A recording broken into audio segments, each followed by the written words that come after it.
Hi, I'm Deanna Nowadnick. Welcome to this conversation on the Purple Couch. This is a special edition of Fave at 5, where we get to have real conversations about real stuff in real life as we walk together as women of faith, remembering that where 2 or 3 are gathered in His name, there has God promised to be also. We are in the middle of a special series in which we ask the question, when life gets big, how do you keep God bigger? When life gets big, how do you keep God bigger? Today, I'm with Kathy Collard Miller. Kathy is the author of many books. Kathy, how many books? My 56 just came out a week ago. 56 books. Books that will inspire you, women's studies, Bible commentaries, Bible studies.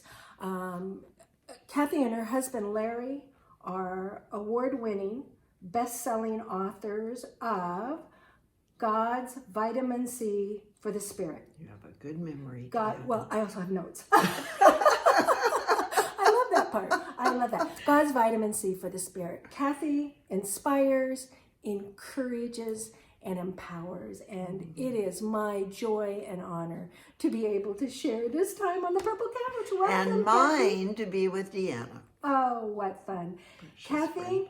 Your writing ministry of 56 books began with a little red book entitled No More Anger. Remembering our theme about when life gets big.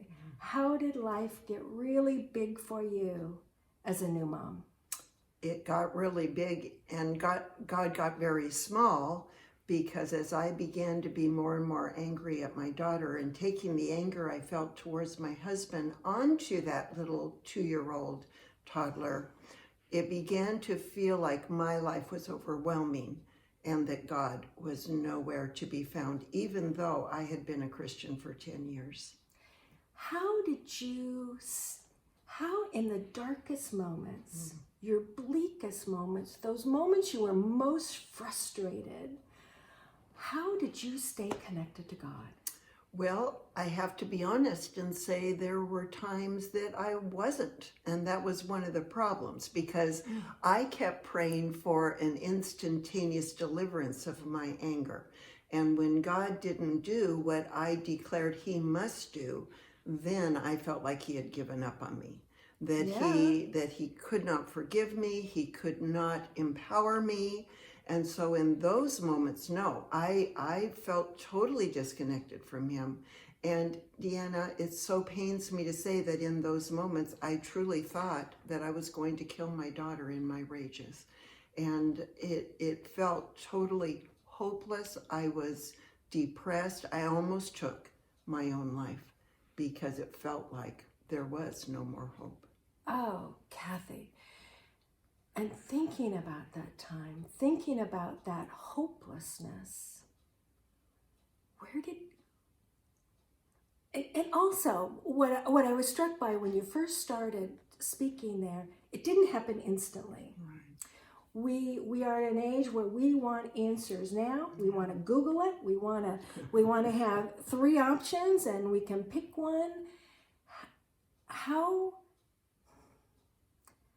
did you find the courage to hang in there, to give it another go, to share another prayer, another plea, where did that come from?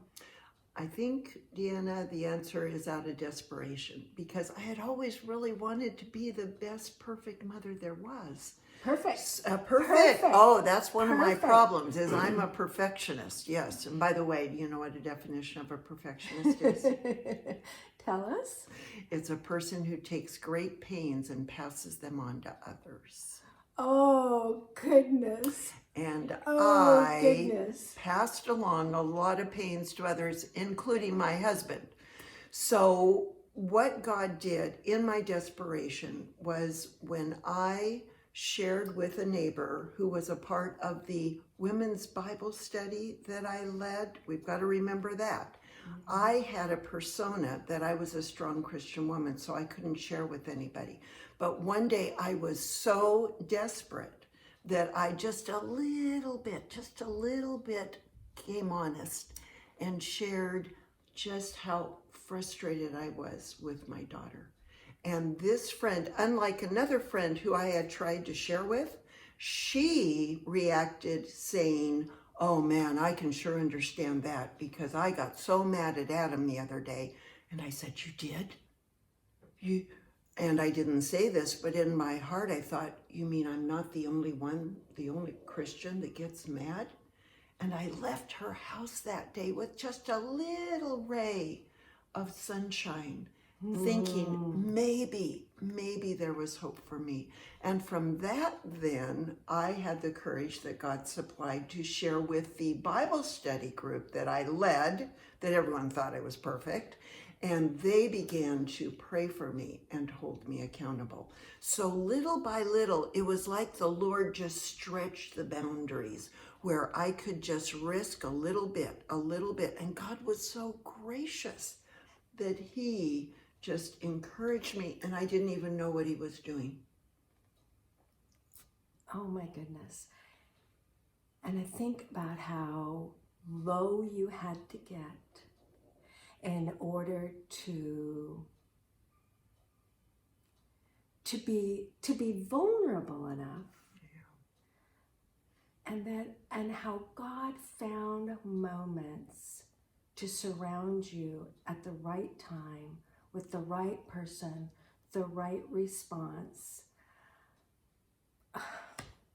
What a God.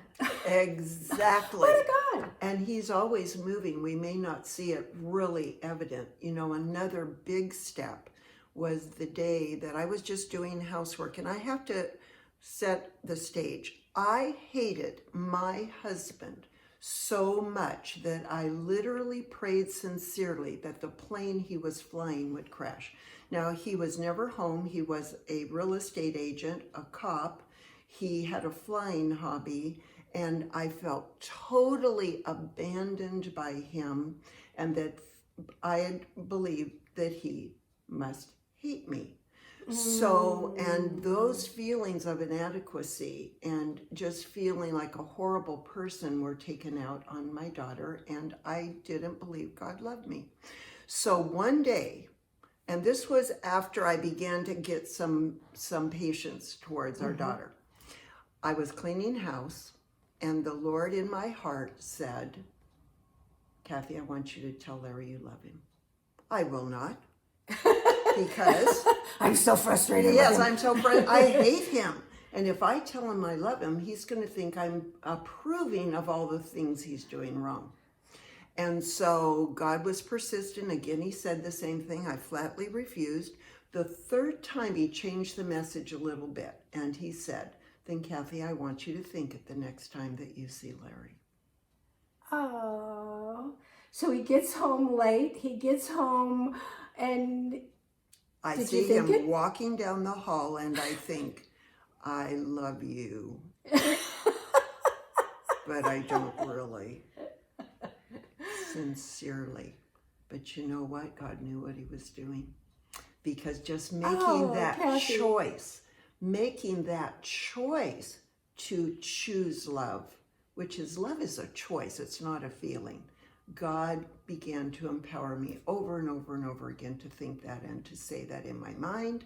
Eventually, I could say it in person, and God began to restore our marriage. And this coming June, we'll be celebrating our 50th wedding anniversary. Oh my goodness. And writing together about the wonderful things that God has done in your life. Was Larry aware of what was going on? Not how I was abusing our daughter, but in his mind, I could never be pleased with anything he did. And that's where the perfectionism comes in. I never gave him credit for anything he did right. It had to be perfect according to my thinking. And so when he felt so powerless to please me that he gave up. He felt like a failure. And he was determined not to feel like a failure. Therefore, he found more ways to be out of the home. But as a part of the love that God commanded me to have for him, which was a choice, I began to no longer expect that he was going to meet all my needs. And I became convinced that God was the only one who could meet my needs. And that began a total mind transformation and a heart transformation, because now I could stop being a really mean person to him and find God's contentment. How did your women's group support and encourage you at that time as you started to be more honest with them?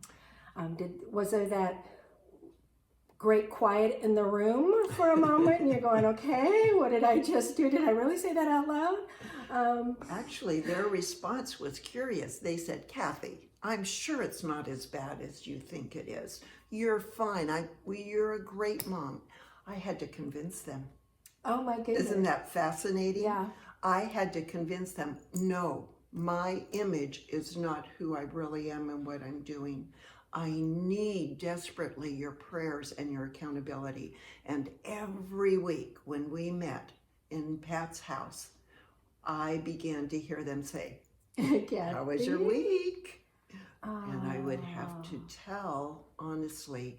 And sometimes I can say, I would not get angry at my daughter because I knew I would have to report to them. It actually gave me God's power, which is sort of interesting.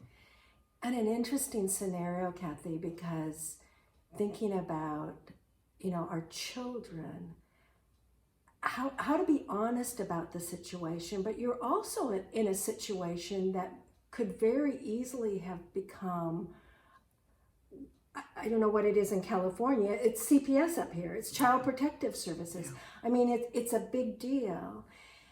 So just thinking about... I'm glad you brought that up because my husband's a cop. He's a cop. If I tell him, is he going to have to arrest me like he does other people and report me to CPS? So that unfortunately was a real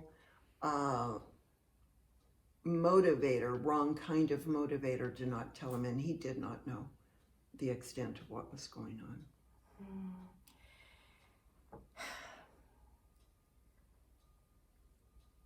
How does your daughter remember? Oh, she does not have independent memory, but she, because we were really doing very, very well by the time she was 3. But she has read my book. She has fully supported our ministry. I feel like she's a part of the ministry. She's a mom, a wife, a wonderful, godly woman who is involved in leadership at her church. And she calls me her best friend. Oh, wow. That's a God thing. It is. That's truly. a God thing. Yeah. I think about how, we all clean up really nicely Sunday mornings. Got the mascara on, we got the lipstick on, and hi, how are you doing? We want to support and encourage each other, but we're all busy, we're all doing what we need to be doing, and how we can be there for each other honestly, with our hearts, and at the same time, they didn't just say, okay, it's going to be fine. No, they held you accountable. Yes, absolutely. And James 5:16 says, admit your faults to one another so that you may be healed. And how hard that is for us to do. I delayed I for so long. want you to see me as pulled together and having it all figured out. I do, and I still struggle with that to some degree, but God has worked a lot on it. I love God. I love God. This is when life gets big, thinking as we wrap up our time here, thinking about when life gets big, what advice and counsel can you give? I'm going to ask it as 2 parts. One, just in general, whether it's work issues, family issues, emotional things, loss, just things that we might be dealing. What advice and counsel would you give us as life unfolds, particularly in ways we didn't expect, didn't imagine?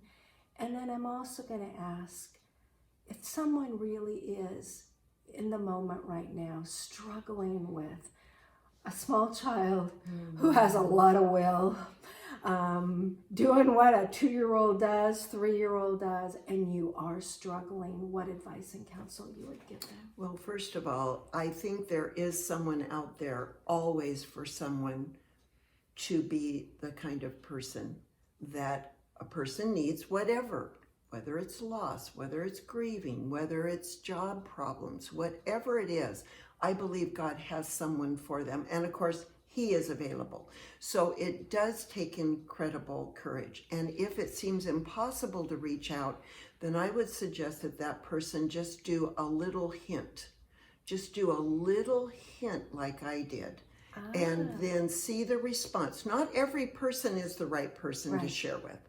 And so just see how the person responds. And then you'll know whether to go forward with them or the Lord has someone else. And then I think just knowing that God is big enough, I began to believe that He was too tiny, that He had given up on me. His love couldn't be big enough. His grace couldn't be big enough. His mercy couldn't be big enough. And when I began to see how He was working, even though it was teeny tiny at times, it seemed to me, not the instantaneous, full deliverance, then I began to say, okay, God is bigger than I've now shrinked Him to be. And He can help me. I'm going to obey in whatever way He says.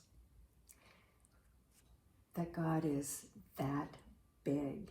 And remembering as we think about community, and as we, I open our show by saying, as we walk together as women of faith, as we walk together, watch to see who God puts in our life for those special moments. You're right, the right person will be there at the right time. What He's able to do in us, through us, around us. Our God is huge. He is. He loves really us is. so much. He really is huge. He really is huge. Thank you for your honesty, for sharing your heart. It's a topic that's difficult to talk about. And the fact that you can provide us not only with your heart and your honesty, but also, with a hope, capital H, that can transcend where we are. So often we can get left in the pew as that poor, miserable sinner that we confess on Sunday mornings, but we are also loved, adored by a God who is so huge and truly wants the best for every single one of us. Exactly. Thank you, Deanna. Thank you. I could be here and share. Oh, what a blessing to us. We will be back next Sunday. And next Sunday, my guest will be Allie McCurlick. Allie has stood tall, remember that, stood tall at a time when she got a very grim diagnosis. At one point, she was in Harborview. The healthcare providers were preparing her to be a quadriplegic, and she refused to accept that diagnosis, refused.